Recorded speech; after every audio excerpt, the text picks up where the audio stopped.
success in your small business? Like many of us, I'm sure you're feeling it. Business is hard, and now more than ever, you need to have a plan to help your business not just survive, but thrive. And it can happen as simply as thinking with the end in mind. I'm Marcia Reiner, business growth strategist, and I've helped tons of small business owners to establish and implement a tangible plan that guarantees increased profitability, guides your growth, and plans for your future exit. Because a business worth selling is also a business worth owning. I want to share strategies that I've earned and learned with you on today's Profit with a Plan podcast. But before we get started, I have something to share with my listeners. I put together an insightful and think outside the box live web class on Wednesday evening at 6 p.m. Pacific time. It is specifically designed to help you learn how to turn your business into one worth selling, even if you aren't thinking about selling it yet. Why now? Join me to find out all of the benefits that come with a sale-ready business. Register for free at exitwithaplan.com. And I'm excited to have my guest today, Josh Fonger. So Josh is a consultant, coach, and speaker, developing and implementing systematic solutions to a complex business problem. He is the sole worldwide licensing agent for Work the System Method, based on Sam Carpenter's great book called Work the System, The Simple Mechanics of Making More and Working Less, which is now in its fourth edition. So Josh is amazingly lucky to live in Hawaii and is getting ready to go to the beach. So we're going to work this podcast. We're going to get it all ready so he can go enjoy that time with his family. So welcome to the Profit with a Plan podcast, Josh. Glad to be here. Thanks.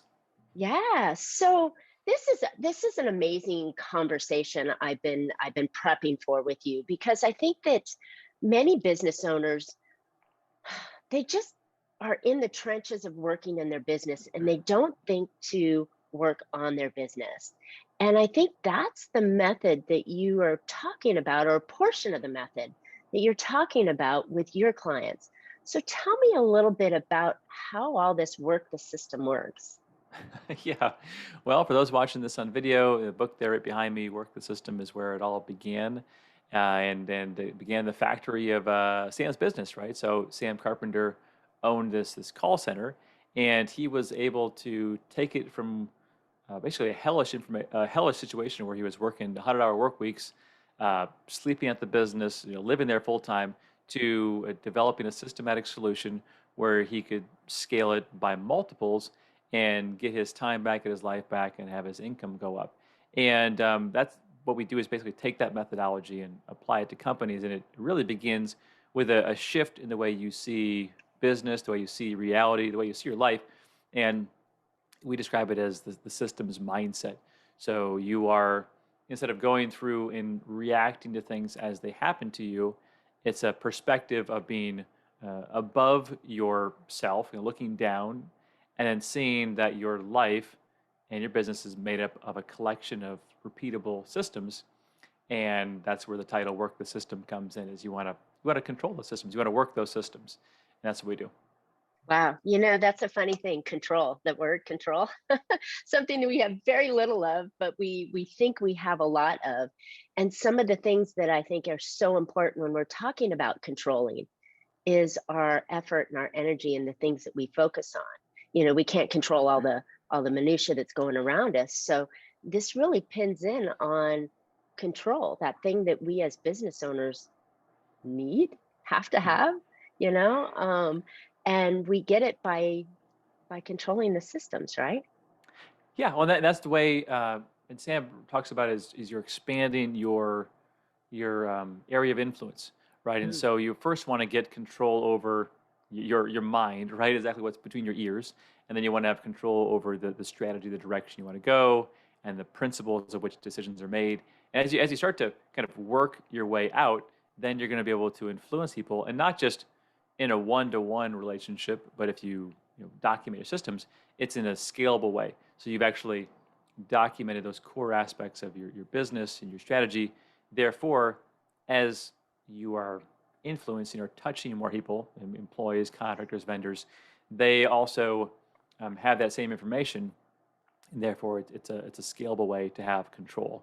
And Sam has all these chapters about control being a good thing, And it's a lot of times people don't want to be a control freak. They want to say that they have this control issues, but ultimately, being in control is better than being out of control. And so the flip side is worse. And so having that layer of control, or I guess just making wise decisions and having them scale is a smart thing. Love it, love it. So you talked about controlling what's between those ears, right? This is where all the problems occur, in my view. How do we do that? I mean, is it kind of the woo-woo mindset stuff, or is there clear, tangible actions that we can put in place? Yeah, well, I think that ultimately, everyone wants good results, right? Like they want to be healthier, they want a successful business, they have these results. And what we want to do is say, well, the results are great, and you don't just pretend like you have them. Don't just tell yourself with a mantra you have them. Take it Instead, till you make it, right? yeah, instead actually decide, okay, these are the results I want. That's I'm gonna set them aside here. Ultimately, we focus more on what are the steps that lead up to the systems. And so, Mm, if, as long as you're spending your time on, we call it the left side of the equation, the steps, ultimately you're going to get those results.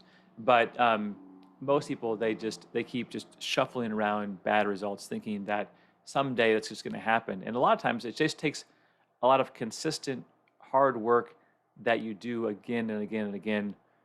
That's where the results come in. Most results that are meaningful just take time, and people don't stick around long enough with a process mm, or a system to get there. And yeah, so it's not just about pretending like things are fine or letting go of things that aren't fine. It's really about eliminating the inefficiencies and doubling down on the efficiencies to get those results. And a big one of our mantras is that we only work with mature business owners. And we don't necessarily mean mature by age, but we mean mature in thinking, as in mm. they're willing to not chase the shiny object, to chase the flash or the newest, the newest thing in the market. They're more interested in saying, okay, what are these fundamentals that have worked over time and that I can apply, and they're mature enough to realize that this is going to take some work, it's going to take some time, but it's worth it. And I've been working hard anyways. I might as well just work hard on the right things. And those are kind of our ideal customers for those kind of things. I love that. You brought up the point that business is hard, right? And it takes actionable steps to get you to achieve the goals that you want. And if it was easy, everybody would be doing it, right? But it is a hard process to run a business and to create something that you believe is the right thing for the world and the people that you serve. And so it's funny that you really drive in something that is a mindset, but then you put it on the left side of the brain and you say there's real steps that you have to take. Uh, Funny thing I always talk about is that hope is not a plan, and you've got to have action behind it. You got to take the steps to get it done. So I really like that, and that to me, and to probably most mature business owners, that's the right thing to do. How do you Mhm. choose those steps though? Do you break it down and you go from the business plan? I do a lot of business planning, so there's Mhm. that piece to it.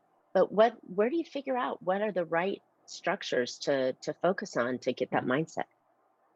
Yeah, well, what we do in our methodology, and probably similar to yours, is we start with actually having a bullseye and an arrow going towards it. We call it the strategic objective. So you actually need to know where you're going, how you're going to get there. And there's a lot of ways to do that, but we want to make sure that at least you know where you're going. Hmm. So I was on the Bigger Pockets podcast a few weeks ago, and they were asking me like, what advice would you give this real estate investor? And it's like, well, it depends what are your goals? Do you want to be a millionaire? Do you want to make six figures? Do you want to invest nationwide or just in your hometown? Like there's so many different directions you can go, and business is so creative. People don't see that it's extremely creative, and there's really not that many rules. And so the first thing in terms of being efficient is really picking your lane and being laser focused. And that starts with a really good strategy. And once you have that, that's going to help inform what are these systems that I can start to build and put into place. But without a clear direction, you're just going to go in circles, and whatever you build, you're probably going to throw away anyways. And so it's not even worth it's not worth the investment, because building, focusing on your systems is an investment, and no one wants to invest in something that's going to, perish in a few months. But if you're going to invest in something like, okay, I'm going to start a new business every month, well, then you're going to start a new business bank account, new LLC, all these new things. But you wouldn't do that. But if you're going to have the same company for 20 years, then investing the time to get the bank account and the LLC, all that stuff makes sense, because you're actually keeping something. You're building a long-term asset. And we want people to know that the processes of their company are also long-term assets, right? If you're going to be selling on the phone or doing podcasts or whatever it might be, whatever you're going to do, if you're going to be doing this a few months from now, a few years from now, a few decades from now, then you might as well figure out how to do it right and figure out a system for doing it, because you're not just doing it one time. You're going to be doing it multiple times. Right. And that scale factor, it has to be documented. It has to have something that somebody else can do, because you can't do a business, any kind of scalable business, all by yourself. You've got to bring team members on so you can have more effect and have more hours in the day that the projects can go. But you can't do that without systems. So I love it. So let's talk about some of the systems that we want to have in place. You talked a little bit about, the basics of, how we're going to run the business and having the end in mind. But are there certain systems we want to put in place first, or maybe are more? Let's just talk about the first, because you have to start somewhere. You do. Excuse me. And it's usually very daunting, which is why most people, they like this concept, and then when it gets down to the nitty gritty of actually writing things down, they're like, okay, well, there's this other thing I want to solve, and they go run off somewhere else that's easier. I got to call this client, I got to go visit this person, I got to order some materials. They'll run in a different direction. So a big part of any big project, and this would be a big project to take on, is to itemize the separate pieces of it. And that's what we do, is we'll lay out all the pieces. So I think in Sam's company, they have like 400 procedures. We've got a lot of them, but they started with one. And so when I work with people, we brainstorm. Okay, so how do you, what are the parts of selling? What are the parts of, how you deal with your finances, accounts receivable, accounts payable, like all the different elements you do, your operations, how you build your widgets. And so once you lay out those various things that you do on a regular basis, then we'll start to prioritize. Okay, well, what things are you doing? Maybe if the owner is too busy wearing the hats, what things are you doing that would be very simple for you to, break off this little piece of what you do? Years ago, I had an assistant, and the thing was, I was saving my own files. I was saving attachments, saving them in different files. And I said, you know what? I calculated the amount of time I spent just saving attachments, and it was like, I don't know, like 40 hours a year of just saving attachments.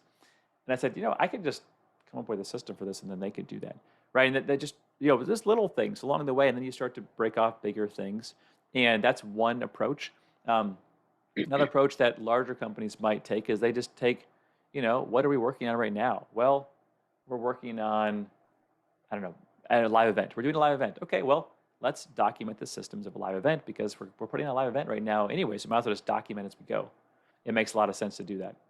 And then another way someone might prioritize, they would just say, hey, let's document our biggest problem. Like, we're getting a lot of customer complaints. Okay, let's document all the systems around preventing customer complaints and handling customer complaints, because that's our big problem right now. And so there's different ways to think about it, but as the leader, as the owner of the company, you've got to pick small bites to start to document. You can't just say, we're going to do the whole company in a month. Because I've seen nothing gets done, and the documentation doesn't get done, and you've wasted the month. And I've seen people do that. The owner's like, we're doing this all this month. And they crank out a bunch of junk, and no one uses it anyways. Because the idea of running the company systematically is, it's a way of doing business. It's not about just having a big binder of processes. It's a way you and your team decide to approach the tasks and the work and the problems that you handle in business. And so as long as it's a way that you're all used to doing it, it's going to live on and get better with time. But if your company is used to just reacting to problems, then they're not going to use the procedures anyways, and so it's kind of a waste of time. You have to really got to change the way you decide you want to run your business. There's that mindset, right? Yep. Yeah, like it. So, this is a problem that many clients that I have to go through is that they're like, okay, well, eventually I want to sell my business, but in order to sell it, you have to show the new buyer that you've got systems and processes in place that are duplicatable. You can do it. It's easy or it's simple if you just follow these steps. And I think you're right. It's so much of a clog when they look at it as a big chunk versus a little chunk. Let's just take this step or this process that you do.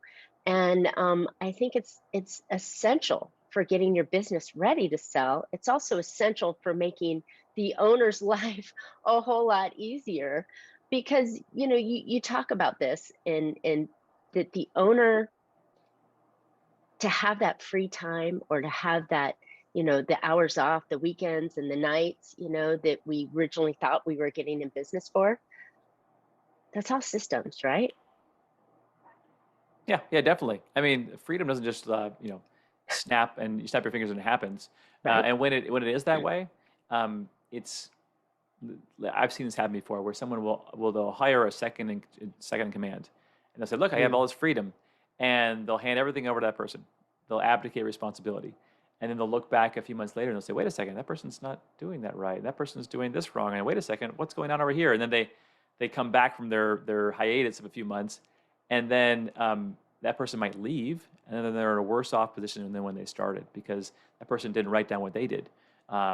Or often is the case is you'll find someone who comes in and they do a good job, and they might do a good job for like a year, but then they know how important they are to the business. They might want a gigantic raise, which maybe you're not ready to give them, Mm. or they might leave, right? So this happens all the time. Is we'll work with a company, they'll say, "Oh no, our operations are great," and then that second in command ends up leaving for whatever reason, and then all of a sudden they realize that nothing was documented, everything was in their head, and they didn't actually have this business that was giving them freedom that they thought. They just had a person that was filling a gap, and systems and people come and go, but systems stay.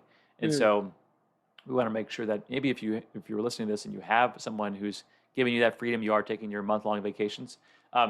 That's great, but make sure what they do is documented because the day they're gone is the day that you go back 5 years in your business. Struggling, yeah. So how do you get your employee or your team to document for you? So in that situation where you say you've got the key employee or the number two in command and they're off running with success, how do you get them to slow down enough? Because if you don't like doing a document, then they're probably not going to like doing the documents. And then how do you get them to do it? Yeah, that's the thing is no one likes to do it, and you're right. It does require slowing down. It's kind of a slowing down to speed up, and Mm. as the leader, you have to make it a higher priority. So that new lead that just came in, yeah, it's a high priority, but this thing, though it's not urgent, is more important. This system building is going to allow us to go 100x farther, whereas this thing you want to do is binary. It's just going to help us just stay status quo.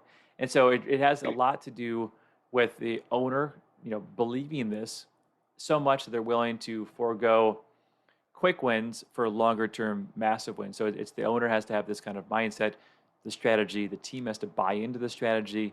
The team also has to have the training on how to actually do this. Because if you Mm. say, hey, let's just systemize it, they're gonna be like, well, I don't know what that means. They're not gonna do it. They need to Right. have the resources, so they're gonna have to have some tools and the time to actually do the work. Otherwise, they're not gonna do it. They need to have an incentive. So they might have all these tools and training, and they might believe in it, but if their pay is based on making new sales, and you're saying go document how you sell, there's no incentive. There's a negative incentive. They're not going to do it. Mm. And Hmm. so if you're giving them more work without an incentive to do this new work, they're not going to do it. They also need to have a plan in place so they actually know that they're making progress. Otherwise, it's too overwhelming. They won't even get started. And they need to have a structure. Because again, procedurize your department is meaningless because you don't know where am I going to save these? How am I going to name them? Who's going to write them? Who's going to review them? Who's going to approve them? Are we going to test these Hmm. things? What if I want to change it? Where should I save it? Who has access to this? Is it secure? There's all these questions that are in their head. And without those questions being answered, they're just going to do nothing. And that's where we find most people is that the concept is great in theory, but getting over the hump to getting started is it takes some work. And owners oftentimes are they're unwilling to do that, and owners are so nimble that they just think, oh well, you just write it down and off to the races. Here we go, and that works great with entrepreneurs, but um, your team is not like that, and they need more structure, they need Mm. more training, they need more boundaries, they need more of that. I guess leadership that oftentimes owners aren't willing to give them, and so that's at least that's what I've seen of working with a lot of companies through this is it seems so simple, and I would recommend keeping it simple. But if you're not willing to put forth a pretty good amount of effort for a few months, it's going to die in the water like a lot of other pipe dreams that owners have. Mm. Makes total sense. So you talked about tools, right? So when we're looking at making even an SOP, a standard operating procedure for how you're going to do X, Y, and Z, where do we go? I mean, there's a bunch of forms and templates online. There's, some software companies that say, oh, for a large fee, you can house all your stuff here. And then that's where you get the buy-in and the approvals and all that stuff. But what do you recommend? What do you recommend your clients go through? Yeah, well, there's a lot of tools out there, and whenever we work with a client, we go through a process of understanding what their challenges are, what their goals are, how big they want to be, how much security or how much compliance, any regulatory bodies. Like, there's a lot of questions you need to ask yourself. How much of your process is just administrative? How much of it's going to be in the field? Do you need to have different security level for Mm. outside Client vendors? data? There's a lot of stuff to think about, whether you're in the medical or insurance or financial fields.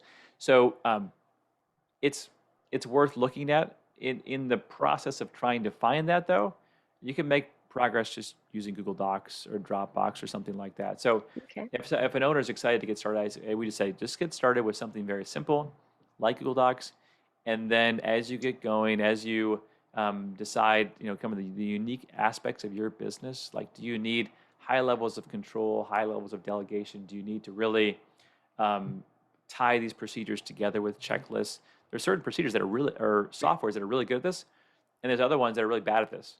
And once you understand how your company is going to do it within a few months, then I say invest in the software. But I never start with software with the clients I work with because I know it's just one more roadblock in making success. And Yeah. so I always start with whatever is the simplest. And the simplest is a Word doc, a Google Doc, something in Dropbox, something very, very simple first, so they can see, oh, I wrote this, it took me 10 minutes, I was able to It's delegate it. doable. It's Um, doable.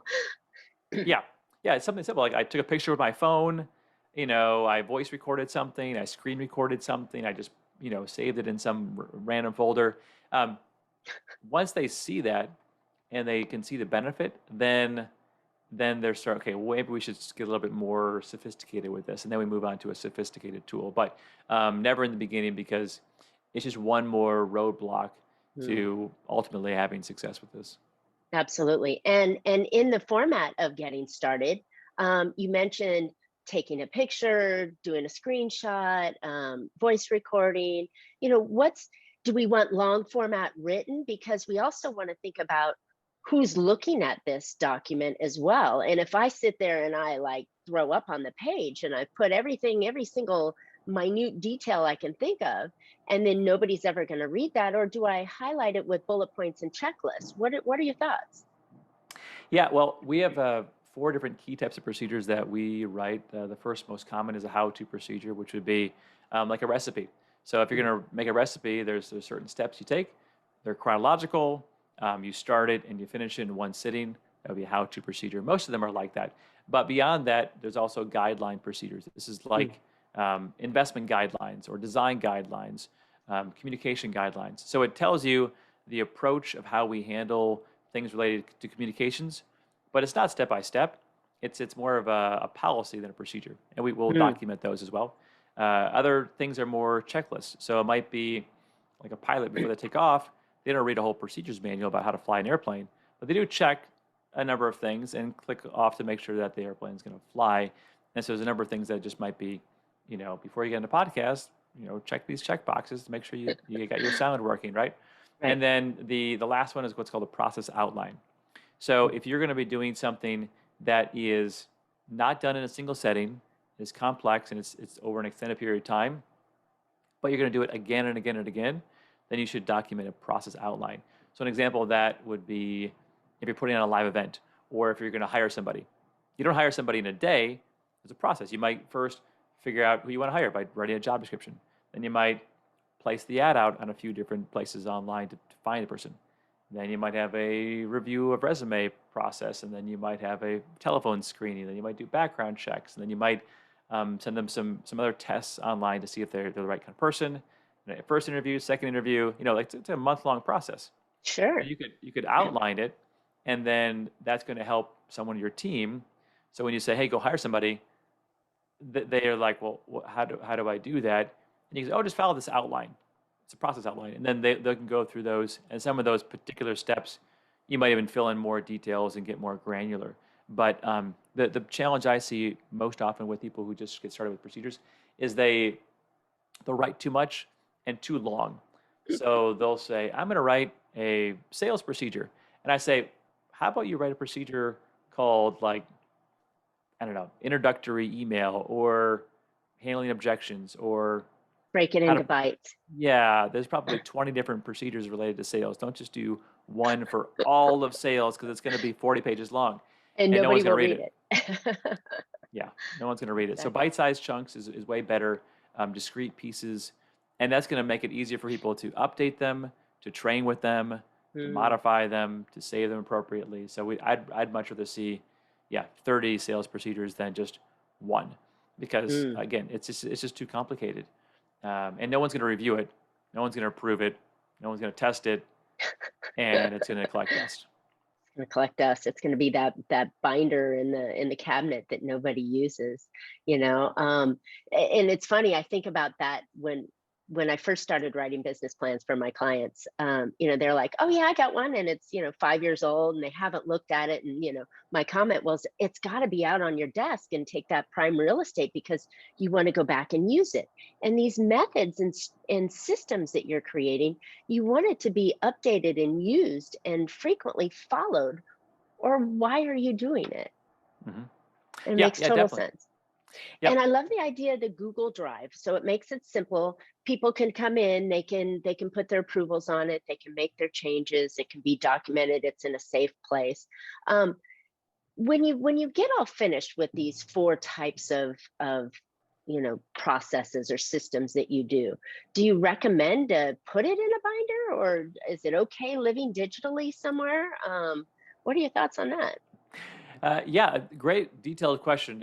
I mean, it depends. I mean, if it's more a blue collar business, then you're going to actually have physical binders. They might have a work truck with a binder in it. They might have, Mm, a warehouse with some binders in it. So the more physical the work is, the more you're going to have pieces of paper that have to be updated, which is manual, difficult, and you're going to have more binders around.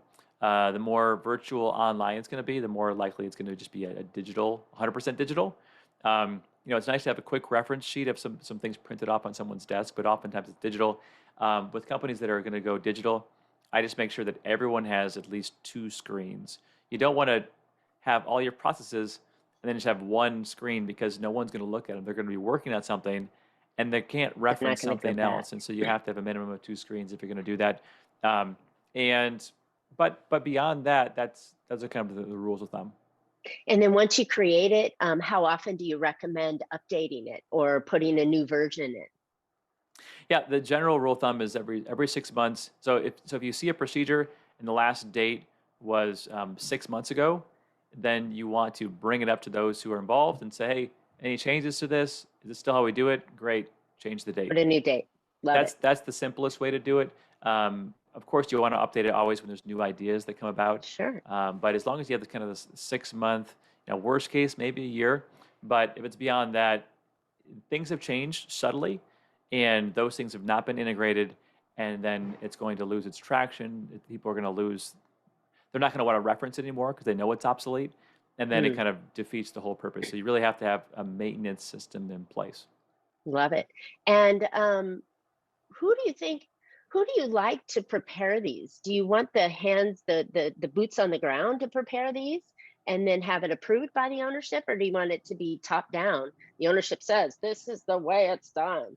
And it's, I mean, Yeah. what's the best way? Well, I mean, the best case scenario is bottom up. I mean, that's ideal. Um, Sometimes the people on the ground level are not the best at administrative work. So again, if it's more of a blue collar business, they might not be comfortable be on the computers and document the procedures as much, Hmm, and so they might do more pictures or videos or audio files, and then someone more administrative would have to document those things for them, and then people on the ground would then review them. But the owners and the manager's time is the most expensive time to the business, the most costly. And so the more you can take this, which is it's labor intensive work, to the lowest level, the better. And you're also going to get more buy-in. You're also going to get more of the innovations, the more the ideas, and you're going to hmm. build a more sustainably scalable business because it's not based on one person's ideas. It's based on 100 people's ideas. And so that's where we really try to push, but it does take longer to start when you go this way. Hmm. Like if I want to do a procedure right now, I can just write it and be done in a half hour. But if I want to get my team involved and teach them how to do it, and it's going to take some time, but again, the payoff's way better. And so a mature-minded business owner is going to say, you know what, I can do this, but I'm going to wait a few weeks and allow my team to understand it, to train them on it, to give them a chance to do it wrong, correct them, because I know that's going to, yield a much bigger harvest. So I would say whenever you can get the lowest level people to do it, the better. And try to make it fun as much as you can And because reward them, right? Make it yes, worth their while doing, because that gets the buy-in for the company and it gets them doing the action because you paid them or rewarded them with a day off, or bonus or dinner, or I'm buying lunch today. yeah, it could be Yeah. simple things. Yeah, it could just be just get them coffee, right? Get them some coffee from Starbucks. Oftentimes when I do an initiative like this, it'll be, hey, as a team, we all want to get this done. We've spent the last few weeks making a list, and we've got, let's just say, 100 procedures we want to get done. Once we get to 75 procedures complete, we're all going to take a day off or whatever. Yes, So, whatever and motivates them, right? yeah, and then they're like, but until before we get there, we're not going to get it. Or we'll say like, hey, we all have, I don't know, 7 days off during Christmas and New Year's, but we're going to get an extra 2 days off, but only if we get this done. Okay, Right. well, no one wants to be the person to hold up the company from getting 2 extra days of vacation, so everyone will get their work done then, and it just gives them that extra incentive, the extra team camaraderie. We're all doing this together, and it gets done. But if you don't do an incentive, people will just put it off forever, and they'll never do it. Forever. Yes. Yes. Agreed. Agreed. So when is a good time to, just to kind of wrap this up, when's a really good time to start doing this? If listeners are going, I'll do it next year, or, it's coming to the end of the year, we're in that kind of weird time period of, do we finish strong or do we start focusing on next year? Yeah, I think that, well, I'm going to say whenever you can, like as soon as possible, get started, Right. but do it with the intention that this is just like one of those things that's running in the background, right? Like Mm, just like your air conditioner is running in the background or electricity is running in the background, is you want, I mean, it takes a little bit of effort to get started, but once it's started, you just have to keep it going like a pilot light for your, your gas fireplace, right? It just needs to keep going. So pick a month when you can put some focus in, but then once you've done that, then it's just about maintenance. And I think that mm, the sooner the better. It's not, this is a problem. It's not going to go away. It's not like, oh, in a couple of years, then this will be solved. It's never going to get solved, and as you know, it's going to cap out the value of your business. It's going to cap out the size of your business. It's going to totally. cap out the freedom you would have as an owner. So there's so many limitations you're putting on your future by not doing it. So it's better to get started now and to keep it simple. And maybe the thing is, we want to start, finish the year strong. That's fine. Well, tell your sales team, hey, as you sell, here's the 20 things that make up sales. Can you just record as you're doing it? Can you just record your screen or record your sales conversation as you're doing it, just so we can start to get some of the raw materials. And Mm, we're not documenting really good systems yet, but we have a lot of the pieces now, and maybe we can outsource. Our team can help you out with that. If we can outsource some of the administrative aspects of documenting these things to someone else, and eventually just get that department done, and then we can move on from there. But putting it off is. I have so many clients where they say, "Hey, we heard about the book 10 years ago, and then we watched your podcast, Josh, and then we thought about it, we saw your emails, and then now we're finally ready." And I'm like, "Well, how much has your company grown in the last 8 years?" "Well, it's stayed the same size. We haven't really actually gotten beyond that point." It's like, well, that's why you're Yeah, stuck. opportunity lost by not doing. So awesome, Josh. Where can listeners find out more about you, get started on this process, and maybe find some ways that they can just get it done? Yeah, well, definitely. We'll go to workthesystem.com. I mean, the book there's right behind me. We offer that for free for a download. So Awesome. workthesystem.com. And then also, I do coaching, consulting. We do events. Anything we can do to help entrepreneurs break free from working in the business to working on the business to owning a business. And we help that transformation to happen. And so a lot of services on our website. Love it, love it. Yeah, us business owners, oftentimes it's just another job that we get paid for from ourselves, instead Yes. of having that ownership lifestyle that requires systems and processes in place. So I love this. This has been a fantastic conversation. I think it is so important that everybody really put this into their business as soon as possible, even if it's just one today or one idea or one step. One makes two, makes three, makes four. So. All right, listeners, thanks for listening today. I hope you found an idea or two to put into your business that will help you be more profitable. And now more than ever, it's important to build your own business like you want to sell it. Don't forget to register for my new web class on how to turn your business into one worth selling, even if you aren't thinking of selling it yet, because there are tons of benefits to having a sale-worthy business, such as this. It will be on Wednesday at 6 p.m. Pacific time. Go register for free at exitwithaplan.com. You really don't want to miss this class. And as always, Josh and I would love to hear your questions or feedback, or what process are you going to start with, or what kind of challenges have you faced?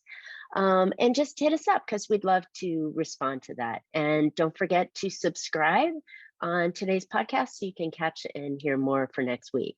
And as always, you can catch Profit with a Plan on any of your favorite podcast players. We're looking forward to more great profitable information on next week's show. So until then, make your plans and profit with it. Thanks, Josh.